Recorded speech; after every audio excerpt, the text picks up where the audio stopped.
Hello friends, welcome back to my channel. आज की video में मैं 2024 में एक सर्वाइवल हॉरर मलयालम मूवी को एक्सप्लेन करने जा रही हूँ जिसका नाम है मंजूमल बॉयज़। ये एक रियल स्टोरी है जो कि 2006 में घटित हुई थी। इस मूवी की रेटिंग है 8.6 आउट ऑफ 10 जो कि काफ़ी अच्छी है। तो विदाउट वेस्टिंग टाइम चलिए स्टार्ट करते हैं। तो कहानी की शुरुआत होती है एक ड्राइवर से जो एक होटल में बैठकर खाना खा रहा होता है। फिर वो खाने का बिल पेमेंट करने जाता है तो उसकी नज़र एक अखबार में छपी न्यूज़ पर पड़ती है जिसे देख के वो शॉक्ड हो जाता है। साथ ही होटल वाला ओनर भी उस न्यूज़ को पढ़कर काफ़ी शॉक्ड होता है।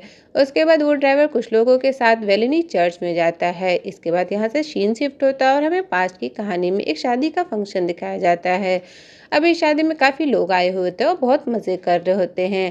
साथ ही हमें कुछ लड़कों का ग्रुप भी दिखाया जाता है जो बहुत ज़्यादा डांस कर रहे होते हैं। इसके बाद हम एक लड़के को देखते हैं जो सभी से बात कर रहा होता है। उसका नाम प्रसाद होता है। उसकी मुलाकात सुदीप से होती है जो उसी का क्लासमेट हुआ करता था। यहाँ दोनों की बातों से पता चलता है कि जो ग्रुप डांस कर रहा है उन लड़कों को मंजूमल बॉयज़ कहा जाता है। असल में उस गांव का नाम मंजूमल होता है, इसीलिए इनके ग्रुप का नाम भी गांव के नाम पर पड़ा। अब इस ग्रुप में टोटल 12 लोग होते हैं। अब आगे सुदीप बताता है कि उसका ग्रुप कुछ दिनों के लिए कहीं घूमने जाने का प्लान कर रहा है। अब ये सुन प्रसाद कहता है कि वो एक ड्राइवर है, इसीलिए अगर उन्हें गाड़ी की ज़रूरत हो तो उससे कांटेक्ट कर सकते हैं, और अपना नंबर दे देता है। तभी हम बाहर देखते हैं कि मंजूमल बॉयज़ की उसी गांव के एक दूसरे ग्रुप के साथ बहस हो जाती है। तब लड़ाई को रोकने के लिए मंजूमल ग्रुप का एक मेंबर कुट्टन सामने आता है और दोनों ग्रुप को रोप पुलिंग वाला गेम खेलने को कहता है, मतलब कि रस्सी को अपनी तरफ खींचना। अब गेम शुरू होता है और दोनों ग्रुप के लोग अपनी अपनी तरफ जोर लगाते हैं, पर फिर भी मंजूमल बॉयज हार जाते हैं। ये देख के कुट्टन को बड़ा अजीब लगता है, पर वो किसी से कुछ नहीं कहता। अगले दिन जब सब मिलते हैं तो यहाँ उनकी बातों से पता चलता है कि सभी बहुत दिनों से गोवा जाने का प्लान कर रहे थे, पर वहाँ जाने में बहुत ज़्यादा खर्चा था, उनके पास इतने पैसे नहीं थे। इसीलिए गोवा जाने का प्लान कैंसिल कर अब वो लोग वहीं पर कोडाईकनाल जाने का प्लान बनाते हैं। ये तमिलनाडु में ही एक हिल स्टेशन होता है। अब गाड़ी के लिए सुदीप प्रसाद को कॉल कर जाने को कहता है तो वो भी मान जाता है। अब दूसरे दिन जब कुट्टन प्लानिंग करता है तो ऐसे में उनके ग्रुप का एक मेंबर सुभाष जाने से मना कर देता है क्योंकि उसके घर में फाइनेंशियल इशू होता है।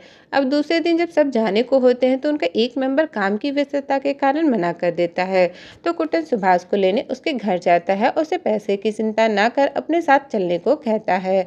इस पर सुभाष और उसके घर वाले भी मान जाते हैं। अब उनका ट्रिप शुरू हो जाता है और खूब मस्ती करते हुए जाते हैं। रास्ते में उन्हें एक गांव में मेला मिलता है जहां सभी घूमते हैं और आगे के सफर के लिए गुना मूवी की एक कैसेट लेते हैं जो कि कोडाईकनाल की एक गुफा में शूट हुआ था।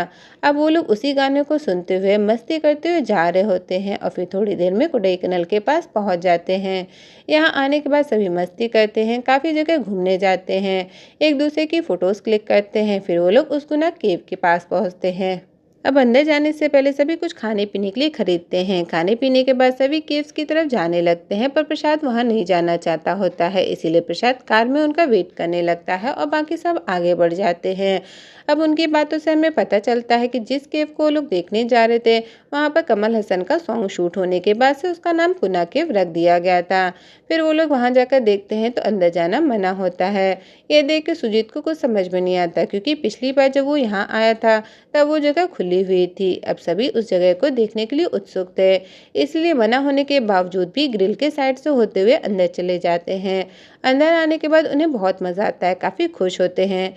साथ ही उन्हें वहाँ के पत्रों पर कईयों के नाम लिखे मिलते हैं। ये देख के उन्हें भी आइडिया आता है कि क्यों ना वो भी अपने ग्रुप का नाम लिखे, इसीलिए वहाँ पर पड़े पीले कलर के पेन से अपने ग्रुप का नाम लिख देते हैं।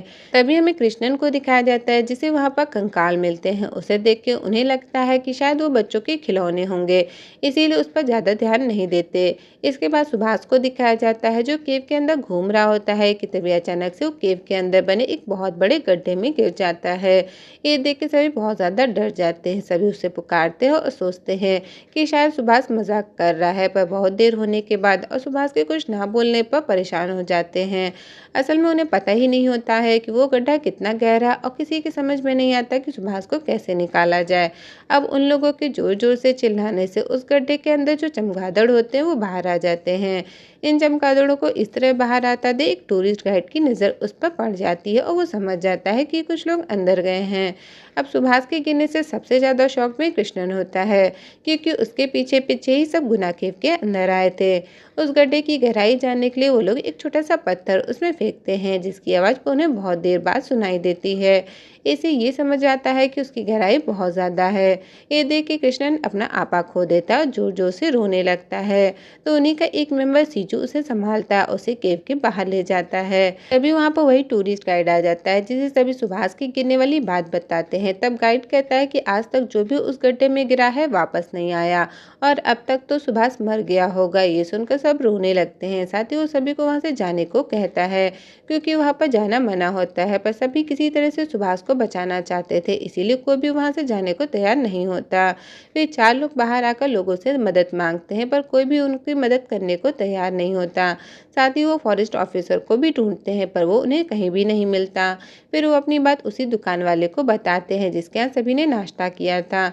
इस आदमी का नाम अरुमुगम होता है। वो भी वही बोलता है कि उन्हें वहाँ से चले जाना चाहिए, क्योंकि उनका दोस्त अब जिंदा नहीं होगा, पर उन सबकी जिद के आगे उनके साथ जाने के लिए रेडी हो जाता है। साथ ही अरुमुगम की बेटी इस बारे में पुलिस को बताने को कहती है। तब 3 दोस्त प्रसाद को लेकर पुलिस स्टेशन की तरफ चले जाते हैं और उनमें से एक अरुमुगम को लेकर गुफा की तरफ बढ़ने लगता है। पर जाने से पहले अरुमुगम 5 से 6 नींबू लेकर जाता है, क्योंकि उसका मानना था कि वहाँ पर भूत प्रेत होते हैं। अब अरुमुगम जब वहाँ पहुँचता है तो सबसे पहले बचे दोस्तों को केव से दूर होने को कहता है और सबको नींबू देता है। वो कहता है कि तुम जो सोचते हो वैसी जगह नहीं है। तभी बादल छा जाते हैं और कुछ ही देर में बहुत तेज बरसात होने वाली होती है। इससे सब और परेशान हो जाते हैं। फिर बारिश चालू हो जाती है और सारे टूरिस्ट चले जाते हैं, पर मंजूमल बॉयज, अरुमुगम और गाइड वहीं होते हैं और किसी तरह सुभाष को निकालने के बारे में सोच रहे होते हैं। वहीं दूसरी तरफ तीनों दोस्त किसी तरह पुलिस स्टेशन पहुंच जाते हैं और सुभाष के बारे में बताते हैं।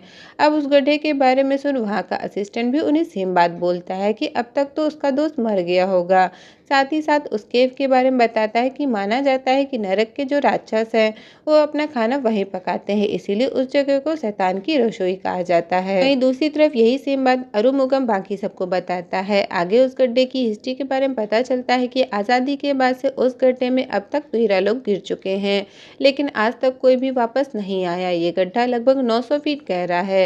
ये एक ऐसी खाई है जिसमें ना ही हवा और ना ही रोशनी प्रवेश हो सकती है। अब इन 13 लोगों में एक सेंट्रल मिनिस्टर का बेटा भी गिरा था, जिसकी बॉडी को लाने के लिए मिनिस्टर ने 15 लाख का इनाम रखा था, जो कि बहुत बड़ा अमाउंट था। पर फिर भी कोई उसे ढूंढने के लिए उस गड्ढे में उतरने के लिए राजी नहीं हुआ। अब जैसे ही पुलिस स्टेशन के एसआई को सारी बातें पता चलती हैं तो समझता है कि वो लोग झूठ बोल रहे हैं और उन लोगों ने जानबूझकर सुभाष को गिराया होगा, क्योंकि उस एरिया में जाना मना था, पर फिर भी वो लोग गए। यही सोच के वो सबको मारने लगता है। वहीं दूसरी तरफ हमें कुट्टन को दिखाया जाता है, जो सोच में पड़ जाता है, और इसी के साथ पास्ट का सीन दिखाया जाता है जब मंजूमल बॉयज छोटे होते हैं और बचपन से वो लोग एक साथ होते हैं। और अभी के टाइम पर वो लोग हाइड एंड सीक यानी कि छुपा छुपैयल गेम खेलते हैं, जो शायद बचपन में आप लोगों ने भी खेला होगा।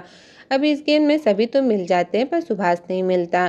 सभी सुभाष को ढूंढते हैं पर वो नहीं मिलता। फिर अचानक से सुभाष खुद को एक अलग ही जगह पर पाता है, जहाँ आसपास से पेड़ ही पेड़ होते हैं। ये देख के वो डर जाता है।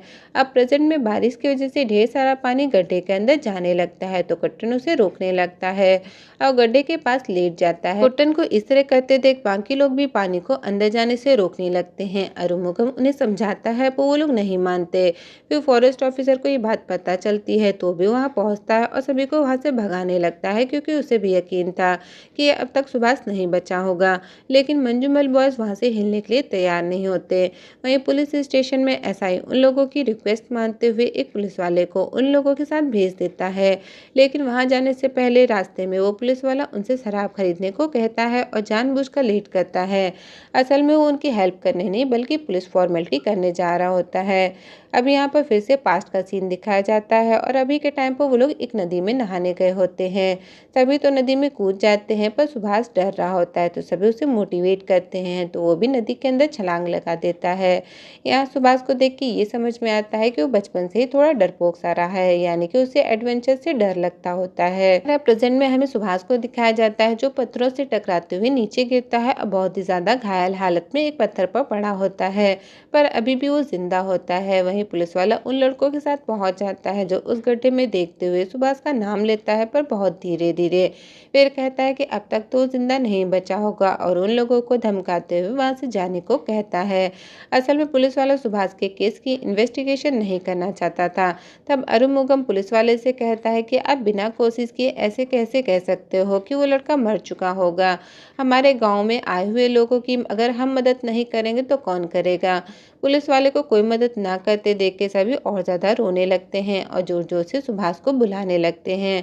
अब इस बार उनकी आवाज़ सुभाष तक पहुंच जाती है तो सुभाष भी अपनी पूरी ताकत लगाते हुए जोर से चिल्लाता है और मदद मांगता है। सुभाष की आवाज़ सुन मंजूमल बॉयज खुश हो जाते हैं और समझ जाते हैं कि सुभाष अभी जिंदा है। साथ ही साथ वहाँ पर उन बॉयज़ के अलावा बाकी लोग भी शॉक्ड हो जाते हैं, क्योंकि ये पहला केस होता है जो उस गड्ढे में गिरकर बचा होता है। सुभाष के जिंदा होने की खबर सभी को पता चल गई होती है, इसीलिए फौरन रेस्क्यू टीम को बुलाया जाता है। यहाँ हम पुलिस वालों को आपस में बातें करते देखते हैं कि वो सिर्फ फॉर्मेलिटी करेंगे, मतलब कि वो पूरी मेहनत नहीं करेंगे सुभाष को बचाने की, क्योंकि उस गड्ढे के बारे में ज़्यादा इन्फॉर्मेशन उन्हें नहीं पता होती है। असल में आज तक कोई उस गड्ढे में गया ही नहीं, तो वहाँ के बारे में उन्हें कैसे पता चलेगा। अब रेस्क्यू टीम के आने पर सभी बॉयज उनका साथ देते हुए काम करने लगते हैं। फिर रेस्क्यू टीम उस गड्ढे के अंदर रस्सी फेंककर सुभाष को बुलाने लगती है, पर सुभाष की तरफ से कोई भी रिस्पॉन्स नहीं मिलता। तब सीजू पुलिस वालों से कहता है कि अंदर सुभाष घायल होगा तो ऐसे में वो रस्सी कैसे पकड़ेगा।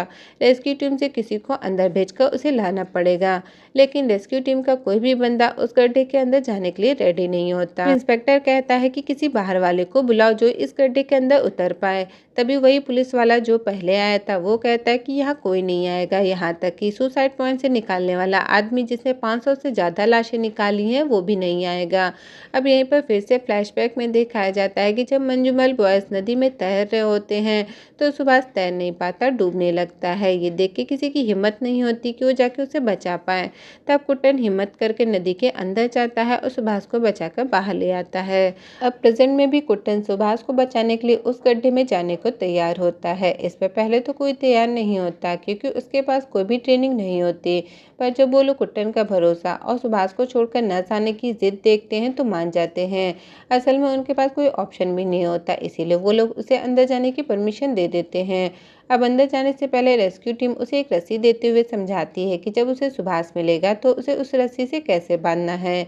इसके बाद कुट्टन को 120 मीटर रस्सी के सहारे अंदर भेजा जाता है, यानी कि लगभग 400 मीटर। अब कुट्टन को अंदर उतरने में बहुत मुश्किल होती है, क्योंकि केव के अंदर चट्टानें आड़ी तिरछी होती हैं, जगह बहुत कम होती है। काफ़ी अंदर जाने के बाद भी कुट्टन को सुभाष नहीं मिलता। वहीं ऊपर रस्सी खत्म हो जाती है। अब रस्सी खत्म होने पर रेस्क्यू टीम का इंस्पेक्टर कहता है कि अब इसके आगे हम कुट्टन को और नहीं जाने दे सकते, क्योंकि और नीचे ऑक्सीजन की मात्रा कम होगी। कुट्टन को लगता है कि जानबूझकर वो लोग उसे और नीचे नहीं जाने दे रहे। तब वो धमकी देता है कि वो रस्सी तोड़ के नीचे कूद जाएगा। ये सुनने के बाद रेस्क्यू टीम को उसकी बात माननी पड़ती है और फिर एक और रस्सी को ऐड किया जाता है। इसके बाद कुट्टन जब थोड़ा और नीचे आता है तो उसे सुभाष की आवाज़ सुनाई देती है। ये सुन कुट्टन खुश होता है। फिर थोड़ा और नीचे जाने पर उसे सुभाष मिल जाता है। कुट्टन देखता है कि वो बहुत ज़्यादा घायल है, ये बात वो सबको बताता है। ऊपर सभी सुभाष के मिलने की बात से बहुत खुश होते हैं। फिर कुट्टन सुभाष को जगाने की कोशिश करता है तो अचानक से सुभाष कुट्टन का गला पकड़ लेता है और कहता है कि तुम कौन हो, मारे जाओगे। तब किसी तरह कुट्टन सुभाष को होश में लाता है और खुद को छुड़ाते हुए उसे रस्सी से बांधता है। फिर रेस्क्यू टीम ऊपर खींचने लगती है, पर वजन ज़्यादा होने की वजह से उनसे रस्सी छूटने वाली होती है। तब वक्त रहते मंजूमल बॉयज रस्सी को पकड़ लेते हैं और रेस्क्यू टीम के साथ मिलकर रस्सी को ऊपर खींचने लगते हैं। वहीं कुट्टन भी सुभाष को अच्छी तरह से ग्रैब कर लेता है। अब ऊपर आते वक्त एक जगह कुट्टन चट्टानों के बीच फंस जाता है, निकल नहीं पाता। तभी वहाँ पर कृष्णन आता है और सभी बॉयज को रस्सी ढीली करने को कहता है। सभी रस्सी ढीली करते हैं, जिसकी वजह से कुट्टन चट्टानों के बीच से बाहर आता है और फिर सभी सुभाष और कुट्टन को ऊपर खींच लेते हैं। इससे सभी की जान में जान आती है, सभी बहुत खुश होते हैं। सच में ये सीन देखने वाला होता है, आपको गूज़बम्प आ जाएंगे। फिर सभी सुभाष को लेकर गुफा के बाहर आते हैं, उसे पानी वगैरह पिलाते हैं।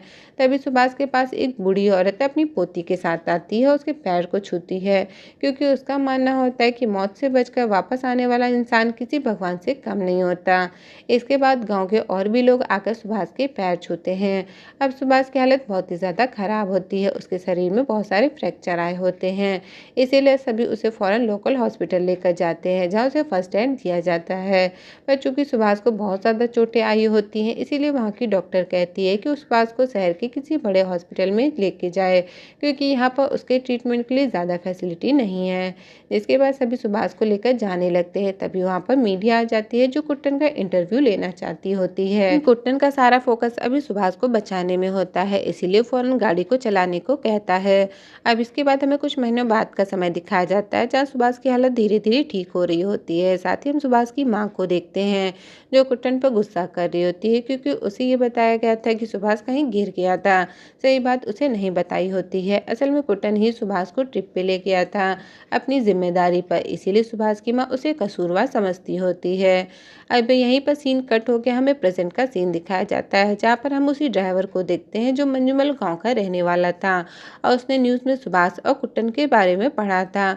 उसे पता था कि ये बात अभी तक गांव में किसी को नहीं पता, इसीलिए सबसे पहले वो सुभाष की माँ के पास जाता है और असल सच्चाई बताता है। ये जान के वो बहुत ज़्यादा इमोशनल हो जाती है और फिर कुट्टन के पास जाती है और रोते हुए उससे माफ़ी मांगती है। ये बात पूरे गाँव में आग की तरह फैल जाती है और सभी उसकी तारीफ करते हैं कि उसने अपनी जान की परवाह किए बगैर सुभाष को बचाया। वहीं दूसरी तरफ उस केव को दिखाया जाता है, जहां पुलिस वाले उसके ऊपर से जाल डालकर बंद कर देते हैं, ताकि इसके बाद और कोई उसमें ना गिरे। अब मूवी के एंड में दिखाया जाता है कि कुट्टन को सरकार की तरफ से अवार्ड भी मिलता है। साथ ही रियल मंजूमल बॉयज़ की फ़ोटो को भी दिखाया जाता है और इसी के साथ ये मूवी यहीं ख़त्म हो जाती है। तो दोस्तों, इस मूवी से एक सीख तो मिलती है कि अगर हम दोस्ती करते हैं तो उसे निभाना भी चाहिए, आज के वक्त की तरह नहीं जो सिर्फ मतलब के लिए दोस्ती रखते हैं। इस पर आपका क्या कहना है, कमेंट कर ज़रूर बताइएगा। और अगर आपको ये वीडियो और मेरा एक्सप्लेनेशन पसंद आया हो तो लाइक ज़रूर करिएगा। साथ ही अगर अभी तक आपने मेरे चैनल को सब्सक्राइब नहीं किया है तो फ़ौरन कर लीजिए, ताकि ऐसे इंटरेस्टिंग वीडियो मिल सके। Thank you for watching.